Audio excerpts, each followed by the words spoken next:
인생의 너보살을 생각하자는 말씀으로 오늘 함께 은혜를 나누기를 원합니다. 여러분, 김명혁 목사님이라는 분이 계신데 나그네 길에서 띄우는 목회 편지라는 책의 한 부분에 자신의 일을 소개했습니다. 결혼 후에 두 자녀를 얻었습니다. 첫째는 딸이고 둘째는 아들이었습니다. 태어날 때부터 뇌수종이란 병에 걸린 둘째 아들 철원이는 믿음이 참 좋았습니다. 제가 기도해주면 무척 좋아했습니다. 아빠는 기도를 잘해서 최고야 라고 그렇게 말하곤 했습니다.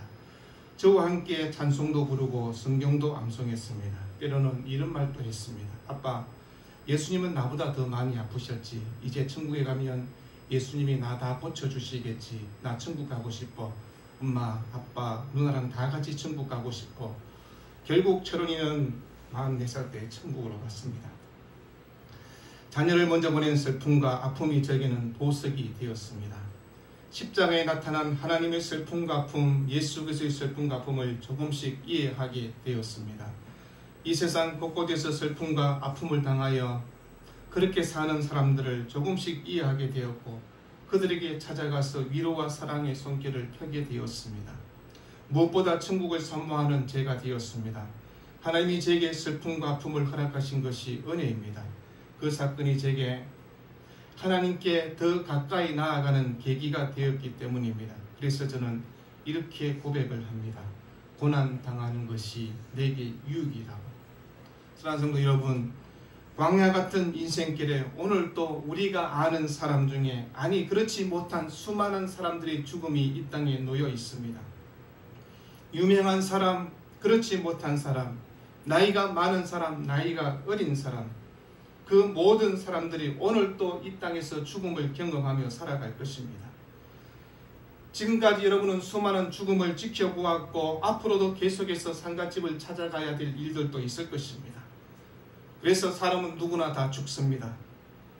그것은 변할 수 없는 사실이며 진리입니다. 죽음 앞에서 외의 인생은 아무도 없는 것입니다.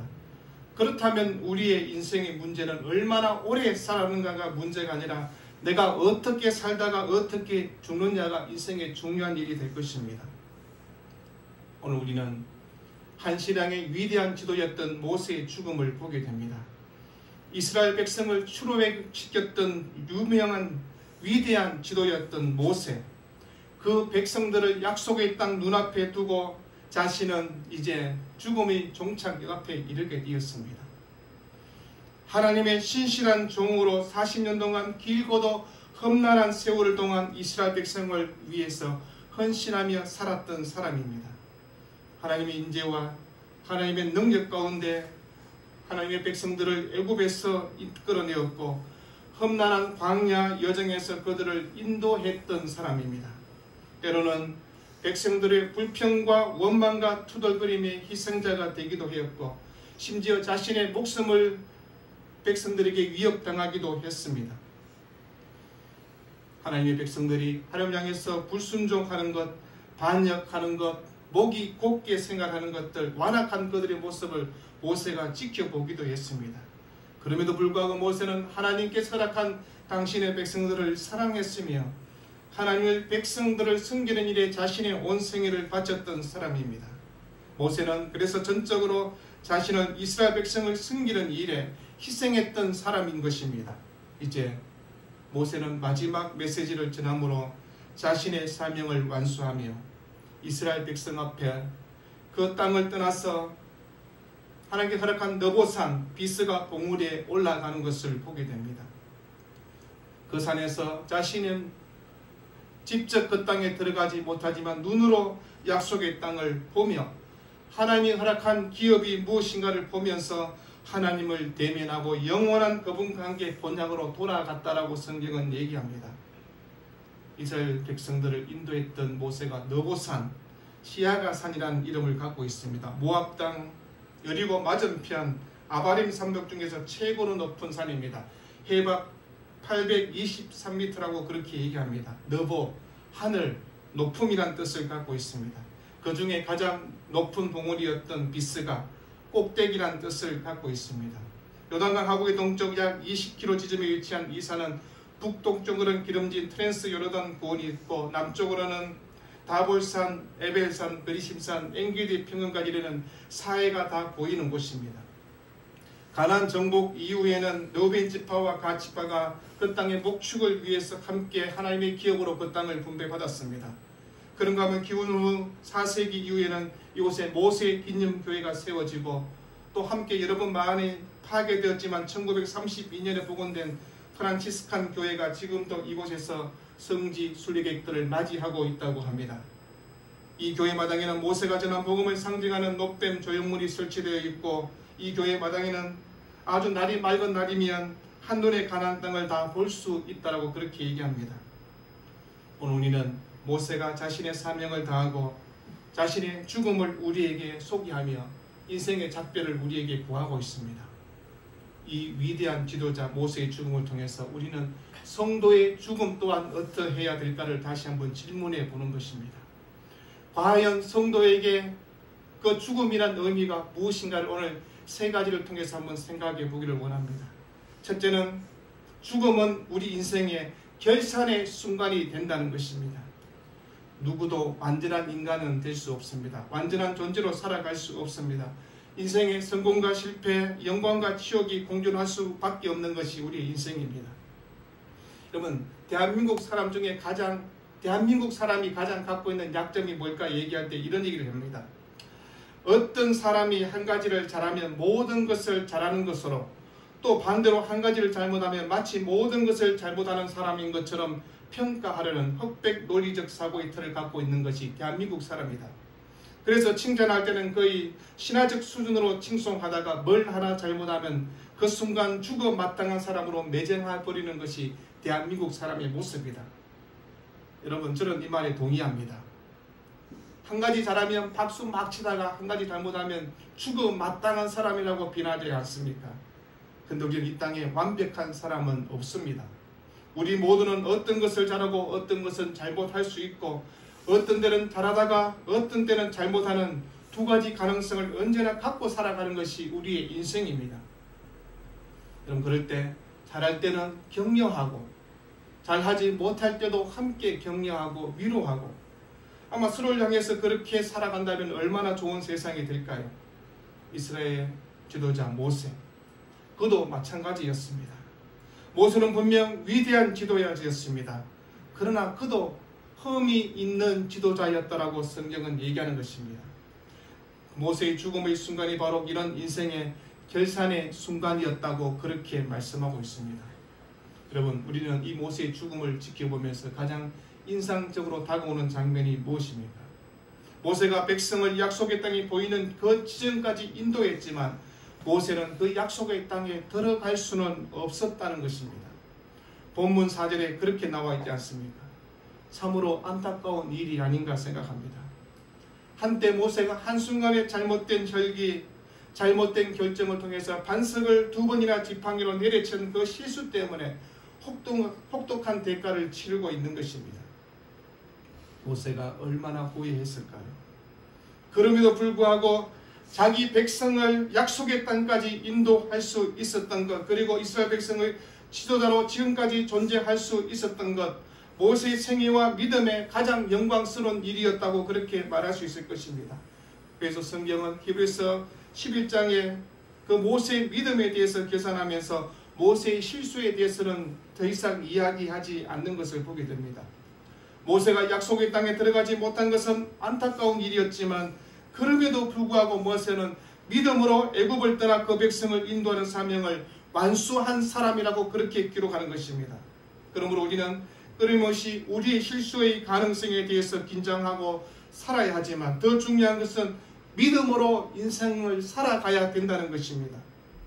그러면서 우리는 이 죽음의 순간에 우리의 영역을 초월한 후회 없는 인생이라고 고백할 수 있어야 되는 것입니다. 그런가 하면 죽음의 두 번째 의미는 죽음은 하늘의 위로를 경험하는 일이라는 것입니다. 본문에서 성경의 모세의 죽음을 결코 부정적으로 말하지 않고 있다는 것입니다. 본문의 어두 속에는 모세의 죽음이 영광스러운 죽음이었음을 우리에게 전달해 주고 있는 것입니다. 8절에 그것을 통해서 충분히 설명하고 있습니다. 아론이 죽었을 때와 마찬가지로 30일간 한 달 동안 장례를 통하여서 모세를 향한 백성들의 최고의 존경과 애정을 표현하는 것이 나와 있지 않습니까? 그러면서 우리가 더 주목하는 것이 무엇입니까? 7절 말씀입니다. 모세가 죽을 때 120세였으나 그의 눈이 흐리지 아니하였고 기력이 쇠하지 아니하였다라고 얘기합니다. 우리 흔히 70세, 80세, 90세 되어도 우리가 흔히 말하는 몸짱 그런 어른들을 보지 않습니까? 운동을 열심히 하는 분들을 봅니다. 그런가 하면 우리는 이렇게 생각합니다. 저렇게 건강하게 살면 좋을 텐데 그러나 그것이 쉽지는 않습니다. 그러나 우리가 중요한 것은 얼마를 살더라도 건강하게 살다가 주님 앞에 갔으면 좋겠다는 것이 다 똑같은 소원이 될 것입니다. 오늘 모세는 120세가 되었습니다. 근데 그의 시력이 저하되지 아니하였다고 육체적으로 아주 건강했음을 우리에게 보여주고 있습니다. 이때가 주전 1407년 11월 말경으로 그렇게 성경학자들은 추정합니다. 여러분 창세기 6장 3절 보면 하나님께서 노아의 시대에 육체적으로 사람들이 얼마만큼 건강하게 살아갈 수 있는가를 우리에게 설명하고 있는 것을 보게 됩니다. 120살 정도는 살 수 있다라고. 지금도 100세를 이렇게 넘기는 사람들을 보지 않습니까? 그렇지만 우리가 모세의 인생 말년을 보면서 하나님을 위해서 평생 헌신했던 주의 종을 보면서 모세에게 베풀어 주신 하나님의 위로와 긍휼이 무엇이었던가를 다시 한번 되새겨보는 것입니다. 우리가 마치 성경 마치 시편 23편의 고백처럼 원수의 목전에서도 상을 차려주시고 기름을 머리에 부어주시는 위로의 은혜가 모세에게 있었을 것이라는 것을 충분히 알 수 있는 것입니다. 그래서 인생은 결코 죽음과 무관한 것이 아니지만 또 죽음으로 가는 길이 고통스럽고 힘들 필요라고 생각할 필요가 없는 것입니다. 죽음의 길은 세상이 모르는 하늘의 위로가 함께하는 길이란 것입니다. 우리가 알고 있는 설교의 왕자로 불리었던 스펄전 목사님이 말년에 지병으로 많은 고생을 하면서 그 병원에서 요양의 시간을 보내고 있었습니다. 사람들이 찾아와서 물어봅니다. 목사님 많이 아프시지요? 그러자 스펄전 목사님이 뭐라고 대답했을까요? 많이 아픕니다. 너무너무 많이 아픕니다. 그러나 내가 이렇게 아프다고 고통하는 것, 힘든 것, 주님 앞으로 내가 한 발짝 더 가까이 나아가는 시간이라고 그렇게 얘기하는 것입니다. 그래서 주님이 오늘도 나에게 위로와 기쁨을 주시며 희망을 주시고 계신다고. 그래서 내가 이 아픈 것 견딜 수 있고 승리할 것이라고 그렇게 스펄전 목사님이 얘기했습니다. 우리가 신앙에 아주 좋은 믿음의 사도였던 바울을 한번 떠올려 보십시오. 바울이 고린도후서 1장 5절에 이렇게 말합니다. 그리스도의 고난이 우리에게 넘친 것 같이 우리가 받는 위로도 그리스도로 말미암아 넘치는도다고 얘기합니다.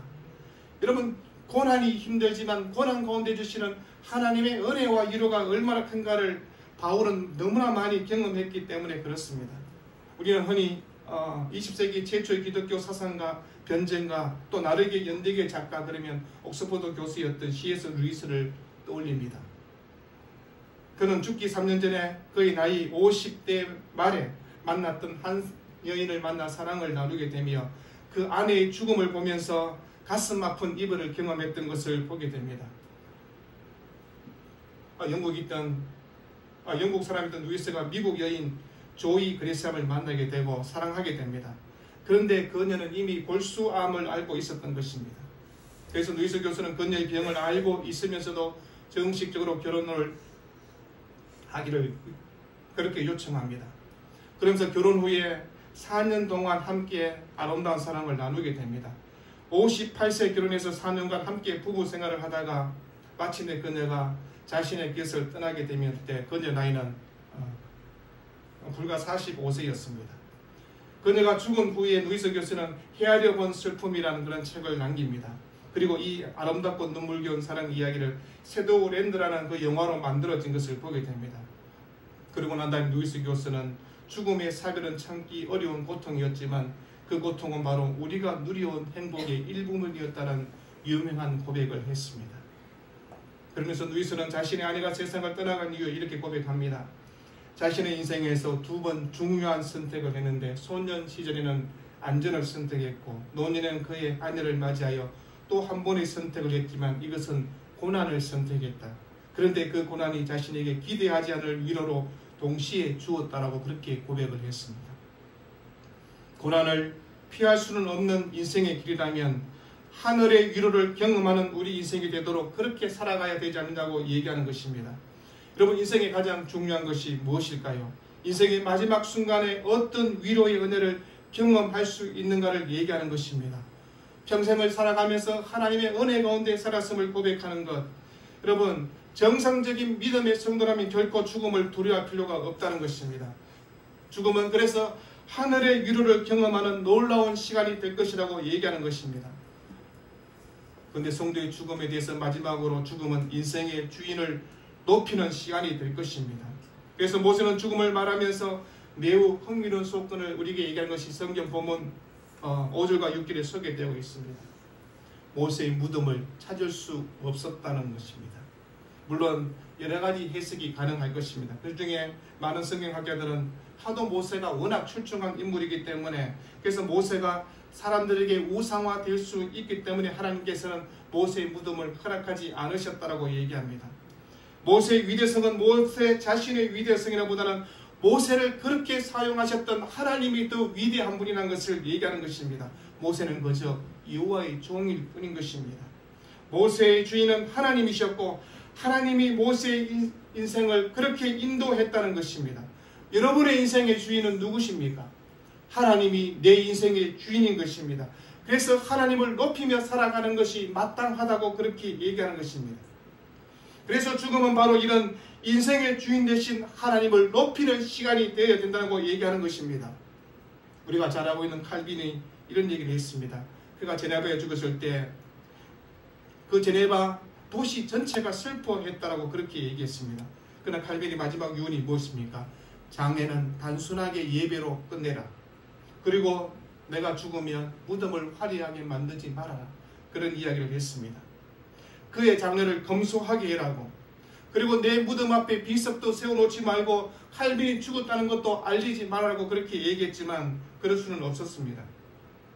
칼빈의 제자 중에 칼빈의 그 무덤 앞에 돌멩이 하나를 두고 그냥 제시라고 그렇게 글자를 잠깐 새겨놨습니다.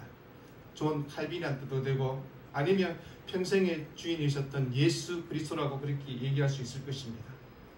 여러분, 그러나 그 무덤을 방문하는 사람들은 그의 겸손한 삶을 보면서 많은 것을 느낀다고 그렇게 얘기합니다. 칼빈의 아름다운 마지막은 그의 평생의 삶의 고백에 합당한 것이었음을 보게 됩니다. 칼빈이 인생의 좌우며 삶았던 코람데오 하나님 앞에서 그렇게 살았던 것입니다. 칼빈은 이 세상에서 아무리 위대한 사람이고 위대한 업적을 남긴 그런 사람이라 할지라도 경배의 대상이나 섬김의 대상이 될 수는 없는 것입니다. 오직 우리는 하나님만이 경배의 대상이며 섬김의 대상이며 의지하고 믿는 대상임을 다시 한번 확인하게 되는 것입니다. 우리가 이 모세의 죽음 앞에, 모세가 아무리 위대한 선지자여 하나님의 종이라고 할지라도 그 역시 한 사람의 인간에 불과하다는 것입니다. 나약한 인간이지만 그러나 하나님의 은혜 가운데 구원을 받고 죄인이었지만 하나님의 나를 위해서 쓰임받았던 사람이라는 것을 우리가 얘기하는 것입니다. 오늘 우리는 이 모세의 죽음을 생각하면서 우리 인생 가운데 가장 영광스러운 일이 무엇인가를 생각해 보는 것입니다. 죽음이 영광스러운 일이 될 수 있습니다. 우리는 죽음 앞에 올바른 이해가 필요하지 않겠습니까? 죽음은 슬픈 것이 아니란 것입니다. 인간의 불행은 죽음의 문제를 이해하지 못하기 때문에, 그 죽음의 문제를 해결하지 못하기 때문에 사람들은 괴로워하고 힘들어하고 두려워하는 것들을 보지 않습니까? 그러나 성도는 결코 죽음을 두려워하지 않습니다. 주님이 뭐라고 얘기했습니까? 마태복음 10장 28절에 몸은 죽여도 영혼은 능히 죽이지 못하는 자들을 두려워하지 말고 오직 몸과 영혼을 능히 지옥에 멸하시는 일을 두려워하라라고 주님이 그렇게 말씀했습니다.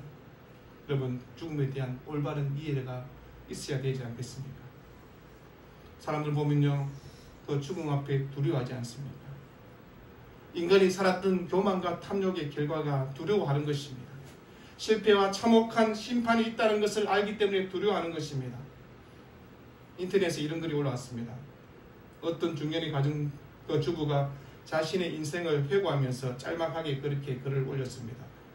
여자로 태어나 남자를 알았다고 아내라고 합니다. 집안일을 한다고 주부라고 합니다. 아이를 낳았다고 아주머니라고 합니다. 이제는 내가 누구인지 주제 파악이 안 됩니다. 조용한 시간에 의자에 앉아 나를 생각합니다. 내 인생은 도대체 무엇인가요? 단 하나뿐인 내 인생 도대체 누구 책임져 주나요라고 예수님을 모르는 사람은 이런 얘기를 하는 것입니다. 인생의 죽음이 무엇인지 모르는 사람은 인생이 허무하다고 그렇게 얘기하는 것입니다. 죽음이 끝인가요? 아닙니다. 죽음 위에 하나님의 상급과 하나님의 심판이 있다고 얘기하는 것입니다. 그래서 성도는 내 인생을 책임져 주시는 분이 누구인가를 알고 살아가는 것입니다. 우리의 인생 누가 보상해 줄까요? 하나님께서 해주실 것을 얘기하는 것입니다. 주님 앞에 서는 그날 주님이 우리를 평가해 주시며 보상해 주실 그날이 있다는 것입니다. 비록 이 땅에 고달픈 삶의 현실이 있다 할지라도 세상 가운데 모든 것을 누리지 못하며 안타까워하는 일들이 있다 할지라도 그러나 영원한 영광과 생명과는 좋게 비교할 수 없는 하나님의 은혜가 있다고 그렇게 말씀하고 있는 것입니다. 이탈리아를 가보면 밀라노에 대성당이 있다고 합니다. 저는 가보지 못했습니다. 그러나 이런 글이 있습니다. 그 문이 3층으로 건물이 3중으로 그렇게 되어 있다고 합니다. 아치로 되어 있는 문의 첫 번째 문에는 모든 즐거움은 잠깐이다 그렇게 새겨져 있고, 두 번째 문에는 모든 고통도 잠깐이다 그렇게 새겨져 있고, 세 번째 문에는 오직 중요한 것은 영원한 것이다 라고 그렇게 새겨져 있다고 합니다. 인생의 모든 즐거움과 고통은 잠깐이고 정광석처럼 그렇게 지나갈 것입니다. 그래서 세월이 화살처럼 그렇게 날아간다고 얘기하는 것입니다. 인간의 영생하는 존재라는 것을 안다면요, 죽음의 문제 앞에 우리가 영생을 얻게 되는 진정한 평안과 행복이 없다는 것을 얘기하는 것입니다. 인간은 하나님의 형상대로 지음받은 영적인 존재입니다. 그래서 영원한 것을 통해서만이 참된 인생의 의미와 기쁨을 누릴 수 있는 것입니다. 그래서 인생은 단 한 번뿐인 것입니다. 사람들의 어리석은 질문이 무엇입니까? 다음 생에는 없습니다. 다음 생에 당신과 만나서 더 아름답게 없습니다. 하나님은 우리의 인생에 이 땅에서 한 번뿐인 인생이라고 그렇게 얘기하는 것입니다. 이 인생의 경주에서 후회 없이 자신의 인생의 고수를 완주하기 위해서는 어떻게 해야 됩니까? 예수 그리스도를 내 인생의 구주로 주님으로 고백하며 하나님을 내 인생의 아버지로 바르게 믿고 살아가야 될 것을 얘기하는 것입니다. 그리고 말 한마디 생각 하나하나도 주님이 기뻐할 만한 삶으로 살아가라고 얘기하는 것입니다. 모세가 한 번 잘못 뱉은 말과 행동 때문에 그런 약속의 땅에 들어갈 수 없었습니다. 여러분, 우리가 이 땅을 살아가면서 한 점의 후회도 없이 인생의 경주를 마치기 위해서 최선의 삶을 살아가라고 그렇게 얘기하는 것입니다. 그래서 바울은 고린도전서 13장 12절에 우리가 지금은 거울로 보는 것 같이 희미하나 그때에는 얼굴과 얼굴을 대하여 볼 것이요 지금은 내가 부분적으로 아나 그때는 주께서 나를 아신 것 같이 내가 온전히 알리라. 어떤 사람이 존 웨슬리를 만나서 이렇게 물어봤습니다. 당신이 만약 내일 밤 12시에 죽는다면 당신은 어떻게 이 죽음을 준비하시겠습니까? 물었습니다. 그때 웨슬리가 이렇게 대답했습니다. 별로 다를 일이 없을 것 같습니다. 예정대로 오늘 밤과 내일 아침에는 설교를 할 것이고 그 후에는 성도들과 잠시 대화를 나누고 기도하다가 잠자리에 들겠지요. 그리고 12시에 죽는다면 바로 천국에서 문을 뜰 것입니다. 기도하겠습니다. 사랑하는 주님, 오늘 우리는 위대했던 신앙의 선배였던 모세의 죽음을 함께 이 말씀을 통해서 나누어 보았습니다. 하나님, 한 번뿐인 인생 누구든지 다 하나님 앞에 서야 될 그 죽음의 순간이 있다고 그렇게 말씀합니다. 나는 인생을 살아가면서 인생의 목표와 가치를 추구하며 살아가지만 그러나 어떤 죽음을 준비하며 살고 있는가를 다시 한번 되새겨봅니다. 주님 앞에 죽음으로 맞이하는 그 순간에 내 인생, 내 신앙의 삶 부끄럽지 않았다고, 주님의 은혜로 여기까지 왔다고, 영원한 천국에 들어가 주님과 영원히 살 그것이 나에게는 가장 큰 기쁨이라고 고백할 줄 아는 그런 믿음의 성도로 살아갈 수 있도록 주께서 은총을 베풀어 주옵소서. 죽음의 문제가 먼 훗날의 문제가 아니라 우리 앞에 놓여진 삶의 문제인 것을 기억한다면 하루하루 최선의 믿음의 경주를 다할 수 있도록 주께서 은총을 베풀어 주시고 지금은 희미하게 보였던 천국의 그 기쁨을 주님 앞에서는 그날 온전하게 볼 수 있는 그날을 기대하며 살아갈 수 있도록 주께서 함께하여 주옵소서. 예수 이름으로 기도합니다. 아멘.